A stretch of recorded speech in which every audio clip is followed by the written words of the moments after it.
This week on Myth, we'll trek into the endless desert in search of 1001 Arabian Nights. This would roughly be the right time to belt out the opening song to Disney's Aladdin if you like. Instead of Agrabah though, we'll be searching for the lost city of brass.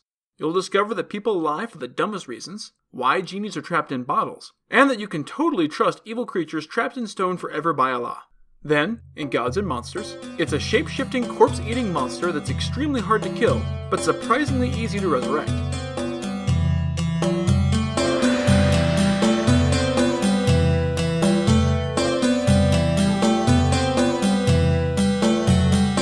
This is the Myths Your Teacher Hated podcast, where I tell the stories of cultures from around the world in all of their original, bloody, uncensored glory. Modern tellings of these stories have become dry and dusty, but I'll be trying to breathe new life into them. This is episode 22A, Cursed by God. As always, this episode is not safe for work. For the small handful of you who don't already know, 1001 Nights refers to a collection of Middle Eastern folk tales, though in English it's often referred to as 1001 Arabian Nights, or simply Arabian Nights. The stories were collected over centuries by numerous authors, and the tales have roots in ancient and medieval Arabic, Persian, Egyptian, Mesopotamian, Indian, and Jewish folklore. The stories are collected under a single frame story. There once was a ruler named Sharyar, who was shocked to learn that his brother's wife had slept around on him. He does a little digging, and learns that his own wife had sucked even more dick than his sister-in-law. He immediately has her executed, but it's not enough. He decides that these two women clearly prove that all women are sluts, who can't be trusted, and vows to marry only a virgin so she'll be pure, and execute her after the wedding night so she won't have the chance to cheat. Since he's the king, he's able to put this horrifying slut shame of a plan into action. The vizier, the king's advisor, soon can't find any more virgins he can strong-arm into a very short marriage, so his daughter, the clever Scheherazade, offers herself as the next bride. Her father doesn't really have much choice. If he doesn't find a wife for the king, they'll both be executed anyway. On the night of their marriage, after he's done fucking her in at least a borderline rape situation, she asks to entertain him before sleep. She begins the story, but just as she approaches the story's climax, she protests that she is too tired to finish tonight, and will tell him the rest tomorrow night. The king is curious how the story ends, and postpones her execution to hear it. The next night, she finishes the first story and begins a new one, but again becomes too tired to finish. This goes on for 1001 nights, hence the name. The exact ending varies depending on the version, but the end result is always that the king ends up giving his wife a pardon, for the crime of being a woman I guess, since he's the bloodthirsty asshole who's been raping and serial killing the shit out of virgins, and sparing her life forever. Today's story begins on the 567th night, and is called the City of Brass. Let's begin. In Damascus, a city in ancient Syria, there lived a caliph named Abd al-Malik bin Marwan, the fifth ruler of the house of Umayyad, which puts the story as taking place around 661 AD. He was speaking with his sultans, kings, and grandees of the empire over dinner one night, when the talk turned to King Solomon. Yes, that King Solomon, and his lordship over men, jinn, birds, beasts, reptiles, the wind, and other created things. In case you're wondering, jinn are also known as genies, to the English-speaking world anyhow, and are mentioned in the Quran and throughout Arabic mythology. They are creatures that are part physical and part spirit. The jinn, humans, angels, and demons make up the known sapient creations of Allah in Islamic tradition.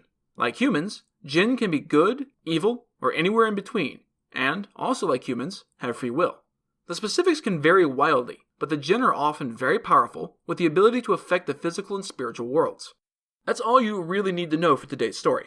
For somewhat vague reasons, Solomon had imprisoned rebellious jinns, marids, which are evil spirits, and satans, which are fucking evil spirits, in copper bottles and sealed them with lead and steel. He stamped his signet ring into each of the bottles as a spiritual seal to ensure the trap held, and then he had them cast into the ocean as a punishment for defying him. Eternal life in prison is a rough sentence, but it's entirely possible they actually deserved it. Jinn and their ilk can be pretty nasty when they want to be. One of the guests, a man named Talib bin Sal, tells the caliph a story about his father. He, like his father, was a treasure hunter and adventurer, and he thought the caliph would be interested in his father's tale. In his younger days, the elder bin Sal had been sailing for Sicily when he was thrown adrift by a terrible storm. The ship was lost at sea for a month and eventually ran ashore in a strange land near a great mountain, probably sub-Saharan Africa. The natives there, emerging from caves in the mountains, were black-skinned and completely naked. The sailors tried to speak to the people on the shore, but neither understood the other's language.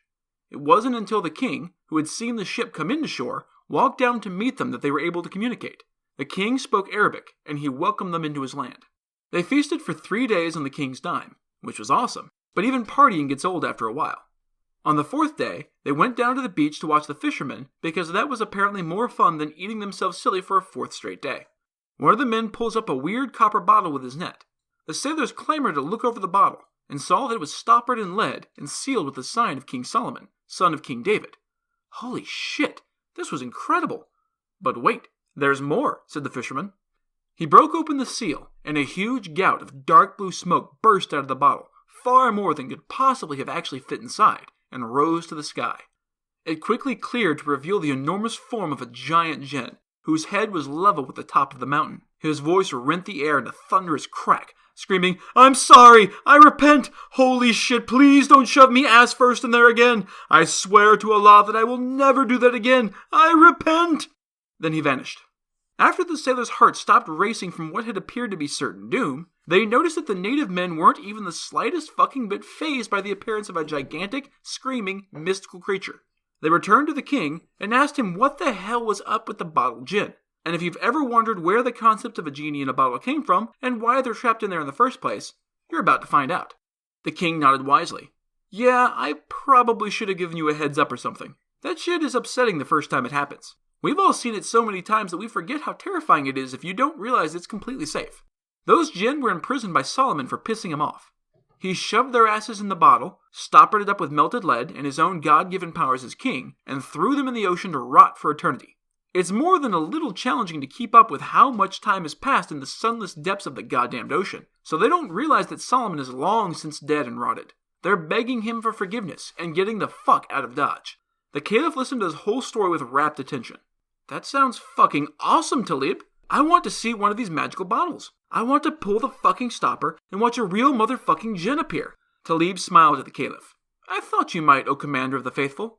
You totally can. All you have to do is send a note to your brother to send his own note to Abd al-Aziz bin Marwan, to send another note to Musa bin Nusair, governor of Maghrib or Morocco, and tell him to take a horse to the mountain my dad visited, which is right next door to his province. Like I said, they have bottles up to here, and wouldn't mind parting with them, so I'm sure they'll give you as many as you want. Personally, it seems like the caliph could save a lot of time and a massive game of telephone by just sending a note to the governor himself, but that's how bureaucracies have worked since time immemorial. What you gonna do? If you're the king, you do whatever the fuck you want. The caliph responded, I like the way you think, Talib, but I have a better idea. How about you go yourself and talk to Governor Nusair and save me a lot of hassle? I'll give you a fat purse full of gold for your trouble, plus expenses, as well as take care of your family while you're gone. Talib can't very well tell the head of pretty much everything for thousands of miles to go to hell, so he agrees. Talib sails off with letters from the king, headed for Cairo to meet with Abd al-Aziz, the king's brother, and then on to the governor of northern Africa. For the record, this is where Scheherazade broke off the story to be continued on the 568th night.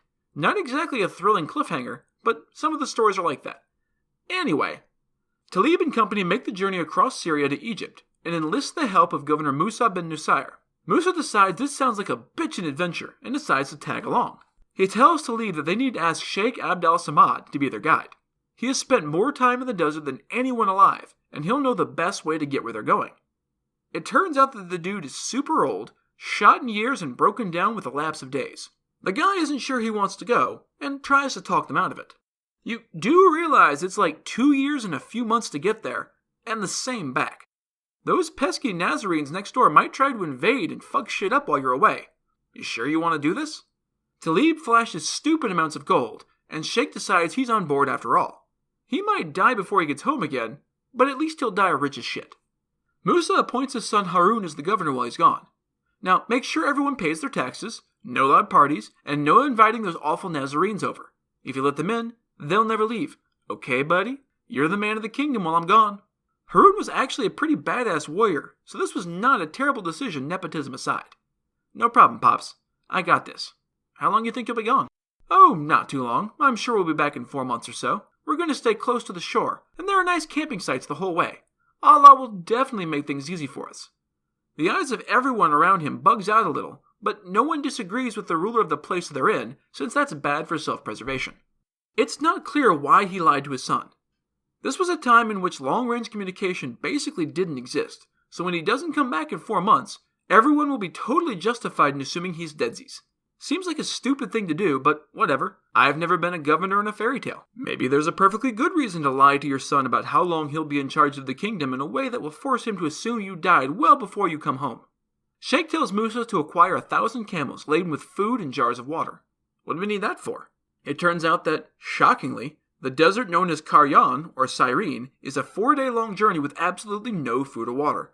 You know, because it's a fucking desert. They set out and travel non-stop for about a year, until one morning, Sheikh woke up and looked around. Fuck me sideways. What's the problem, Sheikh? I have no clue where we are. We wandered off the road somewhere. How the fuck did we do that? You were supposed to be the expert here. Yeah, well, we've been traveling at night to avoid the desert heat, and the stars have been covered by clouds. Kind of makes it hard to navigate. And you didn't think to check before now? Yeah, fuck you too. Well, should we go back and look for the right road? Asked Musa. Sheikh shook his head. Nah, we're just as likely to miss where we got lost since I have no idea where we are. Well then, we go on and hope Allah shows us the right direction. Since I'm important, he has to. That's how being important works, right? They continue on, more or less at random, and around midday come to a large plain. In the distance, they see some massive black shape sitting in the middle of the plain like smoke rising from a brush fire. As they got closer, the thing resolved itself into a massive castle of black stone, as large as a small mountain. Sheikh begins to do a little happy dance when they get close enough to see the steel door. I know this place. My granddaddy told my daddy, who told me about this place. The city of Brass isn't far from here, only 2 months' travel. They ride into the abandoned palace to rest for the day before the next big push.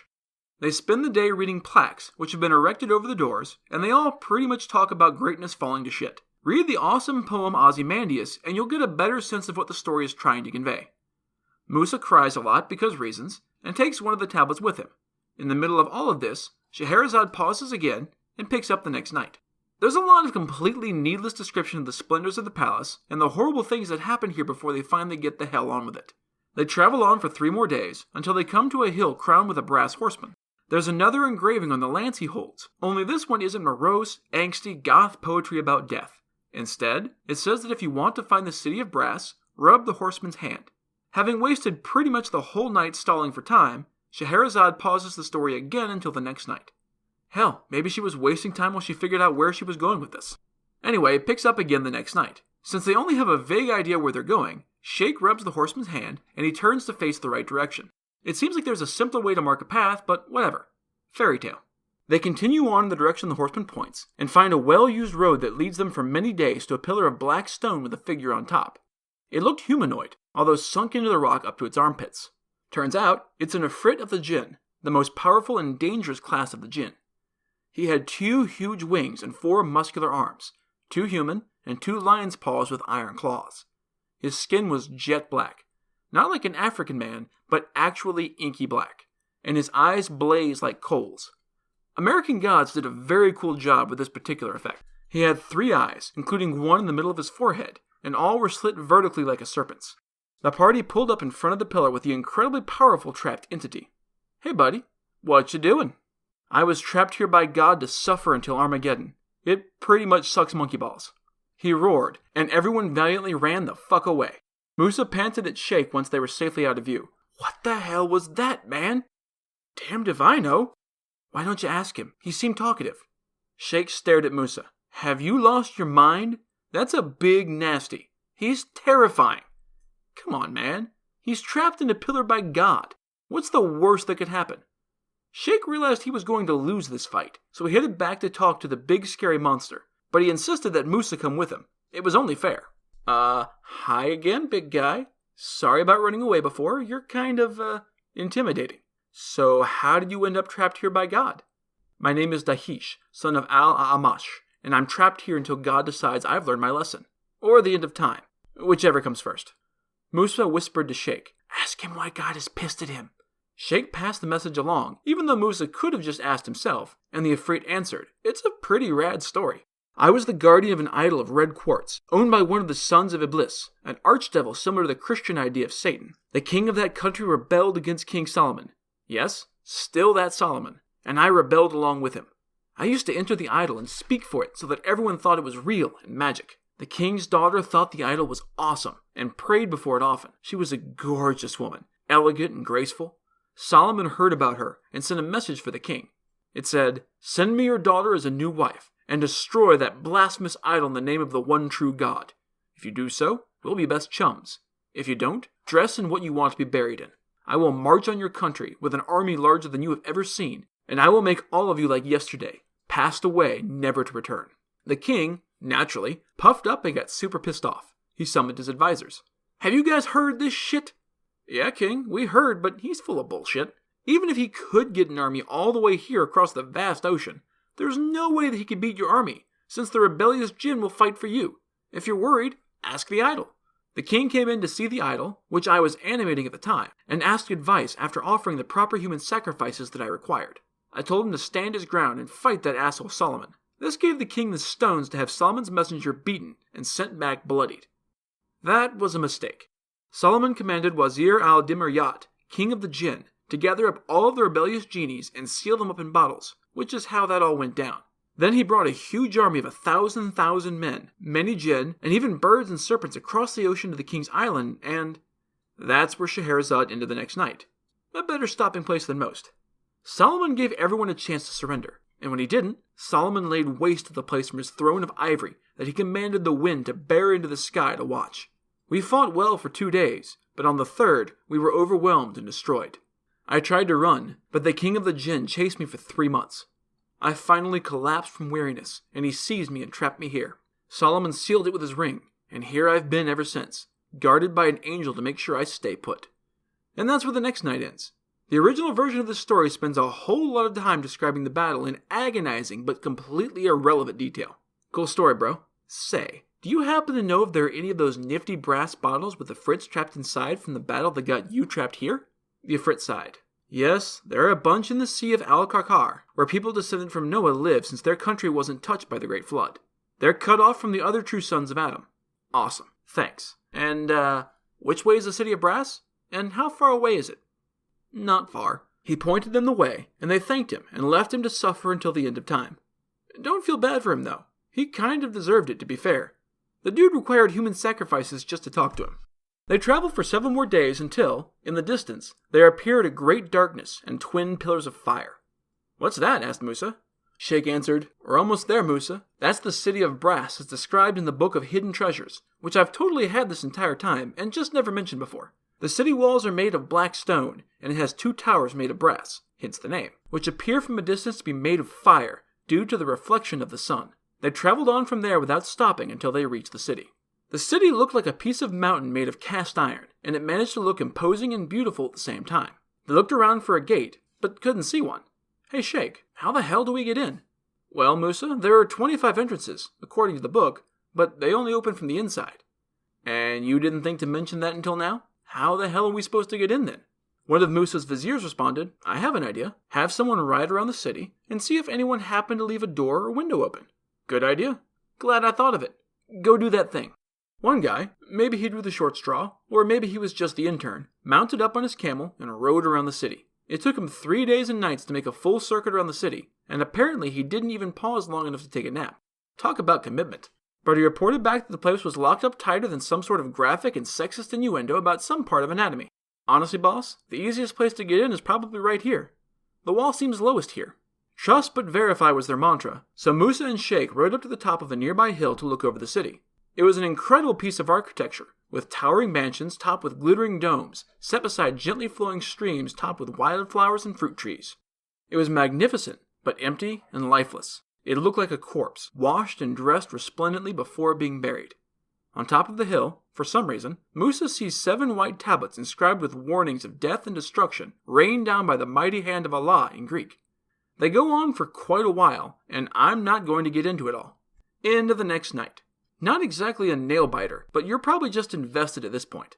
The tablet warnings continue, and I'm still not going to get into it. Once they're done reading the completely needless time-filler tablets, Sheikh says, "You know, I think we're overlooking the obvious. We want to get over the wall, so we should probably just build a ladder. I mean, that's standard procedure for storming a castle, and it's not like we're going to have people raining down arrows or boiling oil while we climb, right? Everyone agrees that this is a fantastic idea, and for once, it really is, and they get to it. For some reason, it takes them a month to build it. Maybe they were just being careful, or maybe it just takes a long time to gather up all of the wood needed since trees don't really grow a lot in the desert. Somebody, maybe the same poor asshole who had to ride around the city alone, volunteered to be the one to climb over the wall and see about descending into the city and opening a gate. There's usually stairs to the top of the wall from the inside of the city, so this isn't a crazy idea. Unfortunately, those tablets we skipped over were apparently kind of literal. The man reaches the top and screams out, "By Allah, thou art fair!" and throws himself off the wall and into the city. They can all clearly hear the thud, splat, of his body hitting the stones on the other side of the wall. Musa, reasonably enough, is shocked and cries, "Holy shit, he killed himself!" A second man, in a callous display, taps Musa on the shoulder and says, "Don't worry about it, Chief. That dude was stone cold crazy, and his madness probably got the better of him. I'm not suicidal, though, so I'll go up and open the gate." Musa is a little doubtful. "Oh, okay, I guess. Do it, but be careful. Don't lose your head up there like the last guy did." The second guy, who was pretty blasé about his coworker committing suicide right the fuck in front of him, climbs to the top and looks over the city. He laughed maniacally, clapped his hands, and, wobbling unsteadily, yelled out, "Well done! Well done!" Then he too threw himself over the wall and into the city to his death. Musa wonders aloud if maybe they should just turn around and march away before each and every person they send over the wall looks over the majesty of the city, goes mad, and kills himself. But a third guy, for reasons that aren't fully clear, says, "Come on, I can totally do it. There's no way I'll be crazy enough to kill myself just because I look over a wall." You can probably guess what happens. If you can't, spoiler alert, he totally kills himself just like the last two men. You would think that they would learn by now that this was a bad idea and give up, but they try this over and over again until a full 12 men have all committed suicide. At that point, they decided to change tactics and, no, I'm shitting you. Sheikh decides that he'll go over the wall and hope that, for some reason, he won't die exactly the same way the last dozen people who tried this did. I've got more experience than the rest of these assholes, so I should be fine. Musa stares at the man. "Have you lost your mind? 'Cause I'll help you find it.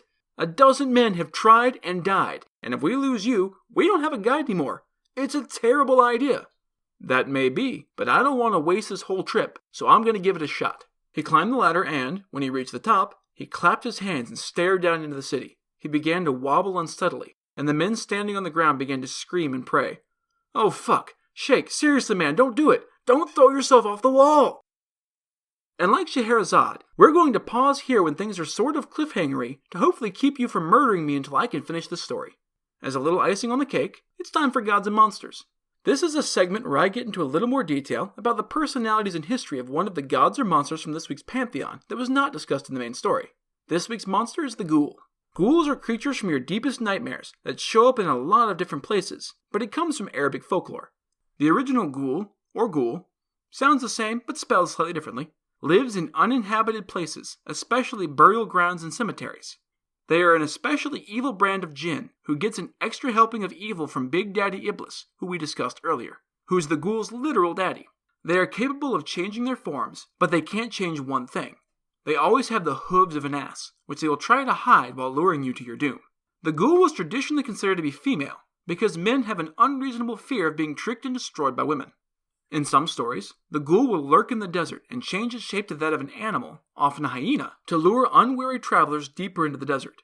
Why someone would follow a dangerous scavenger into the desert, I don't know, which is why in a lot of other stories, the ghoul instead takes the form of a gorgeous woman to do the luring, which makes more sense.